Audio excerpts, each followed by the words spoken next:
To give the audience some more information, I think it would be interesting to hear from each of your perspectives what kind of companies you're looking to invest in, and then also how many companies per year are you investing in, and how many are you looking at and when you're sourcing these deals?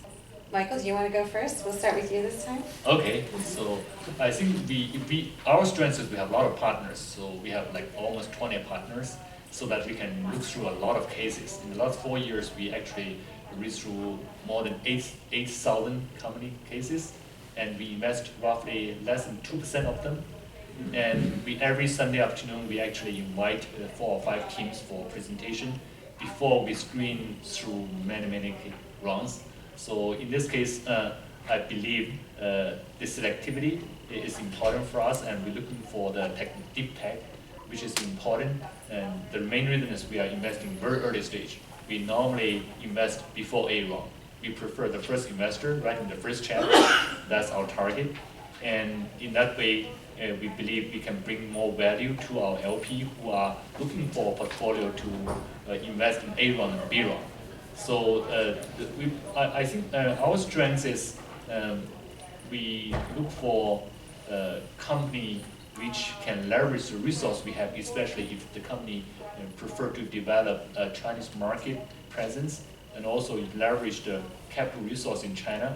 The technology and the route itself can be in US, that's okay, and it's okay for us to cover international market as well. So we are pretty diversified in a sense.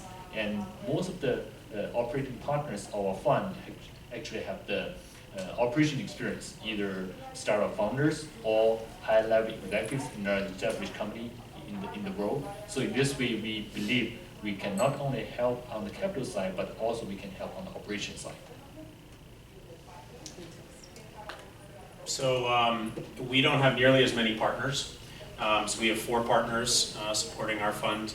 So we have to be very selective in what we review, as well as what we choose to go deep on.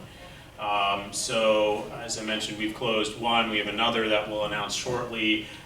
We have a third, actually a couple more where we've done quite a lot of homework. So we're hoping to do another 1 or 2 before the end of the year, which would put us about on track for about 4 a year, which is our target.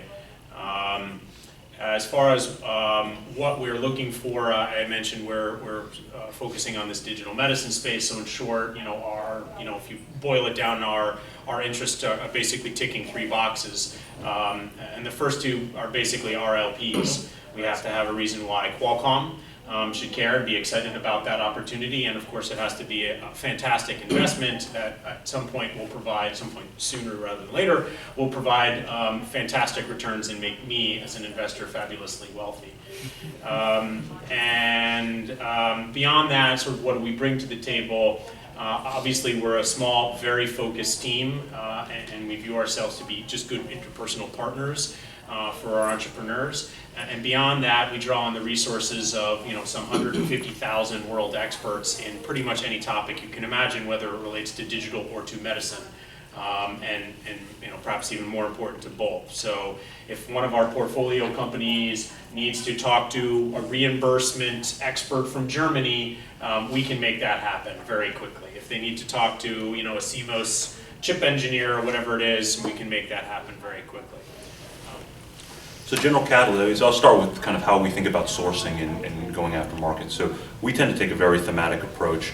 Our firm is broadly divided into things that touch enterprise and then things that touch consumer, with SMB really being the crossover for us. So that's our broad IT strategy. And when you think about what we do in healthcare and elsewhere, we tend to do prepared mind kind of game plans where we go after, for instance, and I know it's what everyone, it's a buzzword now, but if you're going after patient engagement and trying to figure out, hey, what is happening in life sciences around where that's moving, if you're looking at value-based reimbursement and where some of the themes are there and some of the bundled payments, going very deep. We have about 6 associates that work at the firm that work with us to directly source into different areas. So we develop a game plan. We get kind of world's best experts around it. Hopefully it's relevant to our GPs or to our XIRs, and that's kind of how we think about where we have an edge. and we make investments. In terms of what we look for when we find companies, so we invest in both the very early stage, so companies that are kind of pre-concept to early revenues, and then the growth stage is what I would define as probably 8 to 10 million and up of revenues. In some cases, we're buying businesses that are $50 to $100 million of revenues. So we have a barbell approach, so very early and then some of the later stage growth momentum. And I think what we typically look for is an opportunity to make an investment that can move the needle in the fund. Our current fund is about a $700 million fund. Number two is we're looking for high quality entrepreneurs. It's the biggest cliche in investment, but you're always backing people, and that's how we think about our business, whether it's a growth or an early stage business. And I would say the third piece is we tend to look for very high quality, high growth businesses. No surprise, everyone here is kind of early stage investors, so we don't really invest in a lot of hairy situations or turnarounds or the like. So we're trying to find entrepreneurs that think they're going to hit a home run. For us, I don't even know how many deals we look at in a year.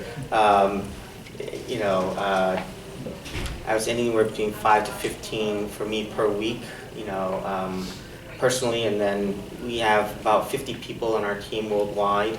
I would say, we typically do about 25 or so investments per year. There's 9 of us here in the United States. All of my colleagues are focused on a particular vertical, where it's mobile, TV, semiconductor, and so on. And I actually invest across all the verticals, but I'm geographically focused to the eastern U.S.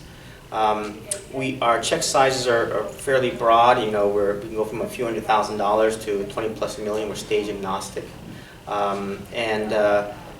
Specific to the healthcare IT space, we have several areas of focus. One is, although people look at us as a mobile or TV manufacturer, we do have businesses in pharma. We have a pharma business, and we have a digital imaging equipment business as well. And so we look to find deals specifically in the medical imaging space, MRI, CAT scans, ultrasounds, things like that. And we also look to do investments in mobile healthcare IT, whether it's telemedicine or artificial intelligence and data analytics on the mobile. Those are things that we're looking at. We look for great entrepreneurs, but we're very, very focused on IP. If your company does not have solid IP, it's rare that Samsung would be interested in that company. Very good. So we're at the end of the day. There's been a lot of partnering meetings happening here. A lot of people looking for investors in their company.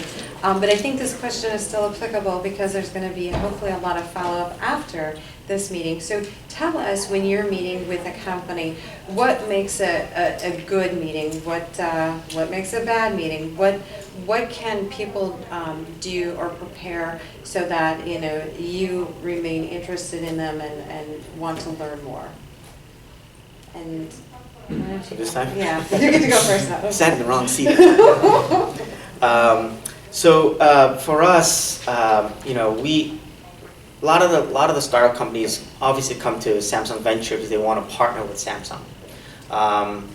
And when I asked them the question, why would you want to do that? They said, well, because you guys are a big distribution partner for us and we think it'll help us grow. But my question is more, why should Samsung care, right? What's in it for us, for Samsung to do that? And many of the startup companies have not thought about that, right? Some startups, especially in the mobile space, they say, hey, we'll help you sell more phones. Well, how many more phones could you help us sell, right? Samsung has this huge marketing machine, and selling another 1 million phones doesn't mean anything to us, right? And so that's why we're so heavily focused on IP. And if the company can provide that IP, we'll do the marketing, we'll do the distribution, we'll do everything else so we can collaborate. And so having a company that's really thought about what the benefit is to Samsung is key for us to be interested. And then being able to,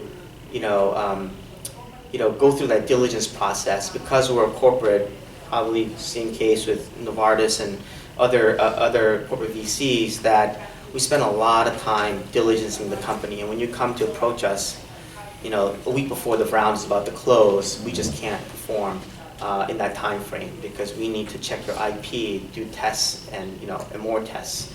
But the good thing is that once Samsung is done, and we validated that technology. A lot of the traditional institutional VCs piggyback on our technical diligence, and then from there can move forward. So having a company who has a solid technology, a use case for Samsung, are some of the things that we look for. You know, for us, I mean, when entrepreneurs come in, you'll hear all the usual, if I make sure you have a big enough addressable market, that you've been thoughtful about your value prop, how you spend. I think if I were to summarize into one thing that I always look for in meetings is you're always testing for the quality of the thinking that's gone behind any company you invest in. I mean, if you're an entrepreneur and you're building a business and you've spent 2 years of your life and you're about to dedicate another 5 into that business, I think I'm always very humbled by the fact that I should probably know less about your business than you would as an entrepreneur. So a lot of that, what goes into the dialogue is less about there's a right answer, what should my 5-year projection look like? You know, there's always your rock and hard place, can you get big enough, but then they're not believable and there's a knee in the curve. At the end of the day, it's really, have you built something that's been thoughtful, what do you have behind it? So all of the questions around the market, around the competition, it's all around testing, hey, has this entrepreneur really put in the necessary time to think through what needs to happen in their business to be successful and all the relevant kind of strategic positioning, all of that.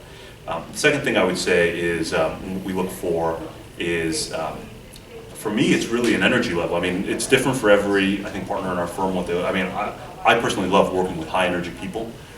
So when someone comes in, they have a great idea, they have high energy behind it. I think a personality type, that works really well for us. And then I would say the third thing that we look for, and I think we also say from a position of humility, is we're trying to always figure out in every conversation we have, how can we be helpful to this company? I'm very acutely aware of it, and I mean, you just raised the fund. So I mean, the world needing another venture fund, that's always the question, why does the world need another venture fund? And if you ask yourself that question when you're meeting with the company, you know, what makes us or me different in how we can be helpful to this company? Because otherwise, if you just march down the street and raise money from anybody, I mean, capital's cheap today, it's relatively commodity, it's, you know, relatively mature industry, there's a lot of people competing for the best deals. So, you know, I think we're very humble around how do we figure out where we have an edge, where we can be helpful to a company. Well, I certainly identify a lot with, you know, with the points that you raised, and I think, you know, fundamentally, a big part of what our team is looking for, and certainly what I'm looking for in a meeting, is to get some sense of that person, some sense of their passion and the vision that they have. And, you know, I want to feel, you know, we're going to do something like 10 investments, right? And there's 4 partners. So I need to be able to trust and feel good about working day in, day out through the tough times and all with whomever I'm partnering. And I want to get a sense of that person early on. If I don't have a sense of trust with that person early on, the probability I'm going to want to do that deal is very, very low. So I need to sort of see behind that, see that thoughtfulness, see that passion. I think far and away that's the most important thing I need to walk away from a meeting with. Beyond that, I think probably the next thing is to get a sense of the fundamental of the business. You know, I'm looking to work with entrepreneurs who can sort of boil down what it is that they're doing into understandable math, right? That they can explain to me how it is that they're going to basically earn money in a way that makes sense, that makes that you know, I can see how that works and how that grows. If they can't explain that to me fairly quickly, fairly easily, without spreadsheets and Excel models and all that kind of stuff, just the fundamentals, that's a stretch. That's a big stretch for me. I mean, yeah, of course, we'll get into the models and all that, and no business is that simple, especially one that's going to grow quickly, and especially anything in healthcare. But I need to understand the fundamentals. For our fund, since we are investing in the very early stage, sustainable competitive advantage is very important for us. It can come from very different ways. For example, the clear IP position, and also very high and positive energy from the leadership team. And also sometimes the multidisciplinary is also important, because nowadays every single factor can be easily surpassed by your competitor. But if you cover many areas, then sometimes it's not so easy.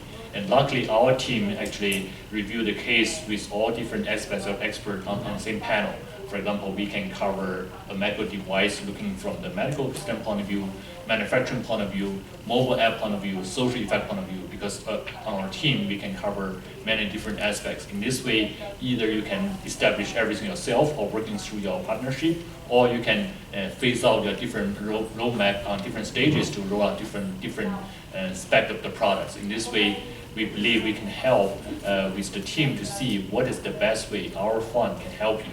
And because we have different kind of resources, a lot of times the startup, they have to focus on what they're good at, but sometimes they have to need certain help from outsiders, collaboration partners or investment partners to build up the sustainable entry barrier so that the competitor cannot come out very quickly what they are doing today. So in this way, I think human factor, technology factor, market factor are all important to build sustainable competitive advantage. Just say one. Yeah. I know I think always having a story makes it a little bit more concrete. So I'm just going to tell you a story that just happened. I think it was last week or 2 weeks ago.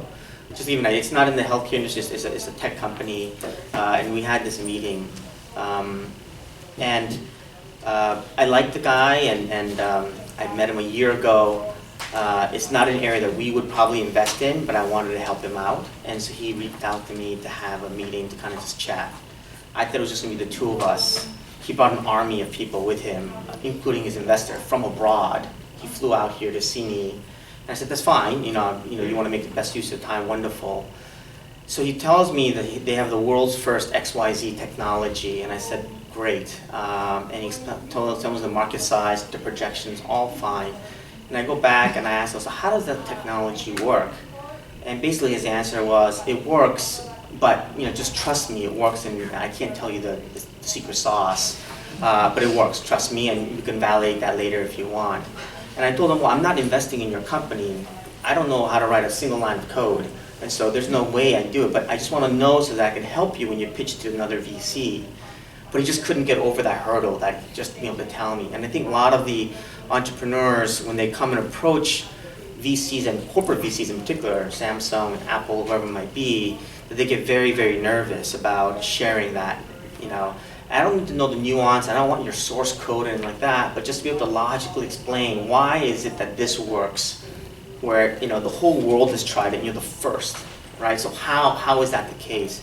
And if you're not able to open up like that, then it really turns the VC off, because I spent 2 hours with him, and that's quite a long time for a VC to spend when the guy is not willing to expose his core tech. And so I tried to explain, but a lot of times it's a waste of his time, right, and also our time. And so coming in, being very logical, methodical about how you're explaining your company and the technology, the business growth strategy in a very simple way is critical to a successful first meeting, I think. So let's, I guess, move on to the next stage. Let's say you have this great meeting. There's the trust, there's the passion. They will share somewhat of the secret sauce with you. Tell us about your vetting process, the due diligence that goes into a deal, and the time frame for doing so. And who wants to start? Michael, do you want to start with that? Okay. Yeah, I think for us to make a decision for investment, it has to pass through 2 stages. The first one is technical stage. The second one is business stage. The way we do the technical stage, for example, biomedical cases, we have 5 members in the committee, and myself is leading the group, and also we have a medical school professor. We have a Johnson Johnson VP who's in charge of M&A, and also we have a VC fund coming from China who is strategically looking for technology deals in US, and also one is the local biotech consultant. So in this way, we look at all aspects of technical side to make sure the technology itself stands well and defendable, and also the market is worthy, and it also can be recognized by the domain experts. So once we pass this stage, we will give it to the investment committee. From investment committee point of view, they normally look at the financial side and business side, and whether our follow-up investment can be validated based on the information we have today. Also, is it easier for our portfolio to help the company to line up the industry to set up the collaboration partnership relation easy or not? So those kind of angles will come into play too. So as a result, it goes through the technical committee interviews, through phone calls, and emails, and then eventually for the investment committee, we have to have a either on-site presentation or video conference call to make sure they present the case in front of 10 plus partners we have and pass all the aspects. So that's the normal process we have. And the way we decide normally for early stages, we don't decide by a meeting. We normally look at the people and then build up the friendship relationship for like 3 months, even half years. And so that we know the people, we know how they progress in terms of the company involvement, because a lot of times early stages, they can pivot a lot, they can change a lot.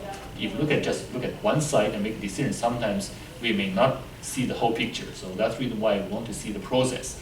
And a lot of early stages from concept to company, half year, 3 months, it is long, but not long enough. So they may be able to take the time and spend the time with us to establish the relationship. For already a round task, then sometimes we have to make a very quick decision. Maybe within 3 days, we have to have multiple meetings and then write a check immediately. So it really depends on whether the urgency is there or not, whether the time critical or not for the company growth. So that's the reason why for our fund is very flexible. We can make a lot of decisions on site, but also we want to take our course to make sure we are investing for the future.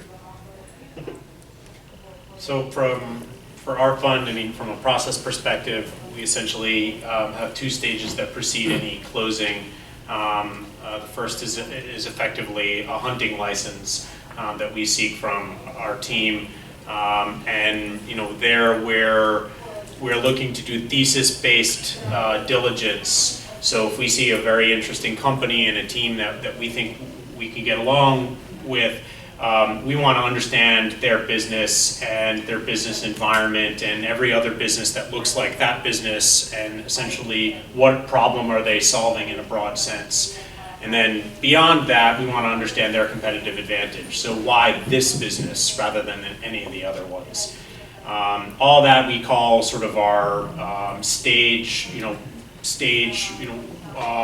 1 diligence effectively.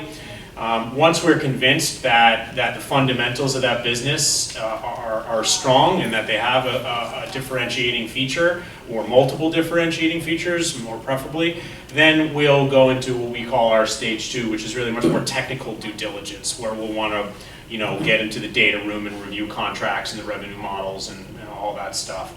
And then from there, of course, we go into closing. So that's our process perspective. Yeah, so for us, I think our process tends to be bifurcated by stage. So for early stage investments, I would say the diligence process is a lot lighter. Some of it's due to the fact that we too kind of pursue a thesis-driven kind of investment style. So in theory, you're meeting a company, you already know a lot about the market, you have a viewpoint on it, you have conviction one way or another. In the early stage investments we do, it tends to be front-end loaded, where there's a sponsoring partner, and then whatever the relevant investment team members are that join have 1, maybe 2 meetings with an entrepreneur. Typically, they're in the process of fundraising, so you have to move quickly. And we make a pretty quick decision whether it's something that is something we're going to green light or not. Once we get to that point, the next milestone is bringing in the company to present to the partnership. And typically it's in either a sector meeting where we have either relevant sector experts in our firm or sometimes we go directly into just a GP meeting where kind of every GP who's in the fund will kind of participate in that meeting.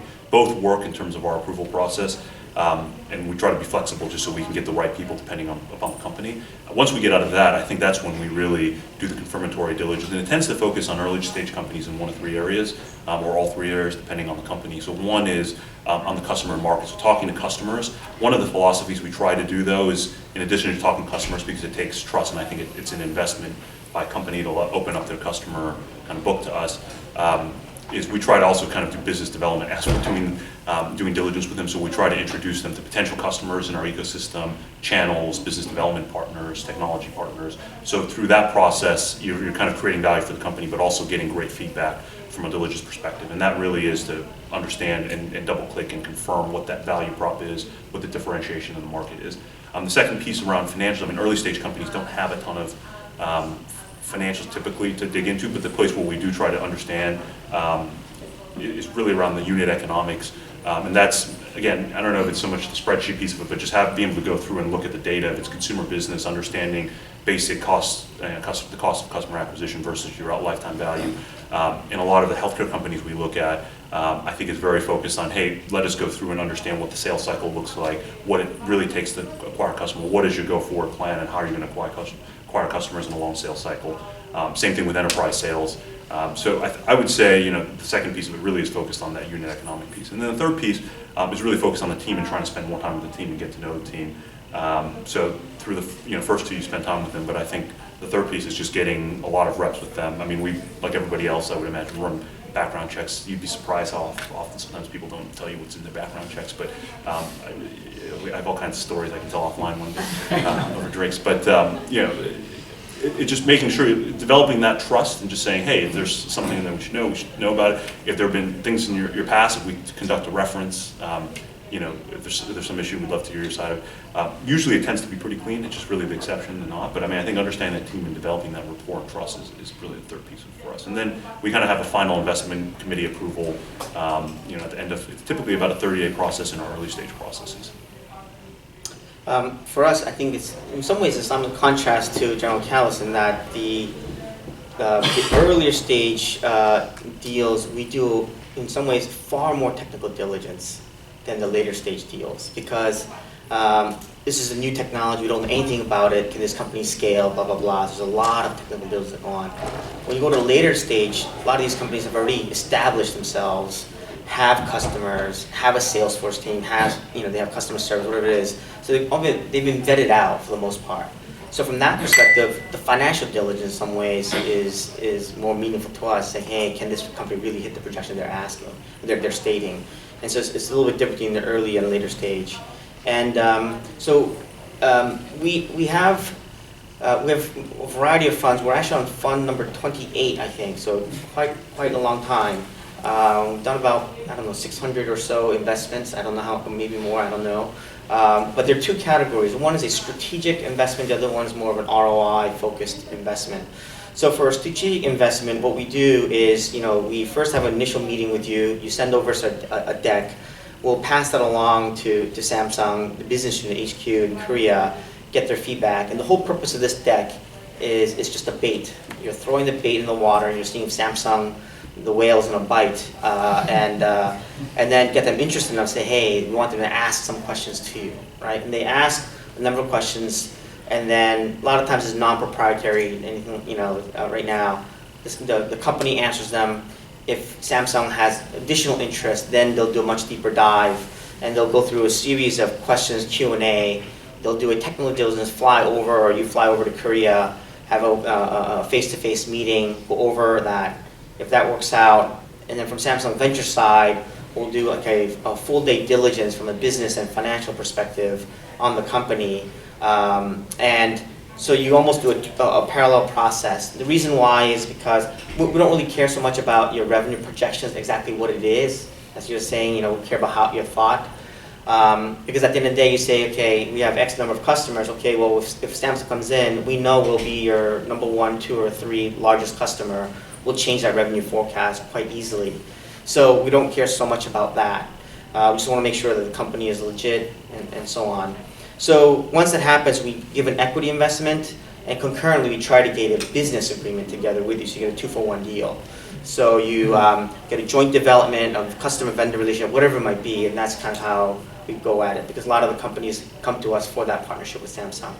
From a financial kind of ROI investment perspective, we don't necessarily have to work with the business unit. We can if we want to, but we have the right and ability to go and write the check directly without consulting the business unit. And we do that for 2 reasons. One, the company's technology might not be a direct fit with the business unit today, but it could be in the future, and the business unit may not be ready, right? So for instance, I do a lot of work in the advanced materials and battery space. I know there's not a conference in that area, but we're interested in lithium-ion batteries. This company might do something in lithium sulfur, magnesium ion, lithium air, all these other types of technologies. And we say, okay, this is an awesome technology. So we want to partner with them. Once we put the money in, we're now fully aligned. When the timing is right, we're going to constantly ping the business unit. When the timing is right, we'll slip you right in and try to get that business agreement there. So it's the order in which the investment and the commercial agreement come into place. In terms of timing, we've done deals. Our record, I think, was 3 weeks we were able to do a deal. That was a very, very rare case. Okay, but typically they last, to be honest, anywhere between 6 to 9 months. And so a lot of times the startup companies come to us, with 3 weeks, a month to go, but that's typically what I think a traditional VC might take, maybe 2 months. And I oftentimes approach a startup company right after they close the round, because that's when I want to get to know you. You don't have to work. There's no pressure on you. There's no pressure on me. And then I tell you, hey, there's going to be a lot of diligence. If you're willing to hold my hand, and we're going to, go through the mud, get dragged through the mud together, I'm willing to do that with you, and let's make that happen. And so that's the kind of approach we take. Fantastic. Well, I want to be cognizant of time. I know that there is a happy hour starting soon, so want to make sure that the audience has an opportunity to ask any questions that we haven't thus covered. So any questions from the audience that you'd like to ask the panelists? Yes? It's a question for Aaron. Curious if there's any formal or informal relationship with Novartis Ventures or Qualcomm Ventures, or whether you collaborate, what that nature of that relationship is. Yeah, so it's a great question. Thanks for your interest. There's not a formal relationship with Novartis Ventures. So Novartis, as you may know, has a couple of different sort of venture vehicles, and this is another parallel vehicle that's not tied to Novartis Venture Funds or a strategic collaboration with NPM, et cetera. It's a little different on the Qualcomm side. The main sponsoring business unit on the Qualcomm side for DRX is Qualcomm Ventures. So 2 of our 4 investment managers actually come out of the Qualcomm Ventures staff to support the project. So that's Jack Young and Lucian Yankovici. And then just to complete the thought on the Novartis side, we're actually coming not out of the venture fund, but out of the pharma business unit, which is the largest business unit at Novartis, responsible for developing and commercializing branded innovative products. That's myself and Caroline Zimmerman. So as I said, it's a different relationship there. We have no sort of strings attached in terms of deal. We can completely independently make decisions about companies that we want to fund and bring into our portfolio, although of course we're always happy to look for connections back to the lines of business, the portfolios of products in Novartis or in Qualcomm. But that's not by any means required, and actually in the first year of operations we're sort of actively looking to do deals where we don't have to in any way depend on the businesses, where we're really investing in compelling standalone opportunities.